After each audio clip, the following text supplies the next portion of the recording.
ఈరోజు ఎవరిపైన ఆధారపడుతున్నారు? వీళ్ళని అడిగితే నాకు సేఫ్, వీళ్ళని అడిగితే నేను సహాయం పొందుకుంటా, వీళ్ళని అడిగితే. కానీ వాళ్ళు దేవుని చిత్తంలో ఉన్నారా? మనుషుల పైన ఆధారపడుతున్నట్లయితే వారికి నిశ్చయముగా శ్రమ. మనుషుల పైన ఆధారపడిన వారు శాపగ్రస్తులు అంట.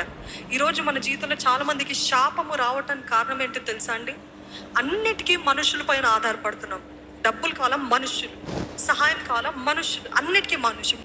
మొట్టమొదటిగా దేవుని అడగండి, first go to the throne and then the phone or the people. దేవుని దగ్గరికి వెళ్ళి, దేవా ఇది నీ చిత్తమా? ఈ మనుషులతో నేను సహాయం అడగటము నీ చిత్తమా? ఎందుకంటే దేవుడు కదపనట్లయితే వారిని ఎవ్వరు కూడా మూవ్ చేయలేరండి. మీరు అనుకుంటున్నారు దేవుని సహాయం లేకుండా నేను ఆ మనిషిని అడిగితే ఆ మనిషి సహాయం చేస్తాడేమో, ఆ పరిస్థితికి ఆ ప్రస్తుతానికి చేస్తాడేమో. కానీ అదే మనకి పెద్ద కీడుగా మారుతుంది, తర్వాత అదే మనకు పెద్ద తంటగా మారుతుంది.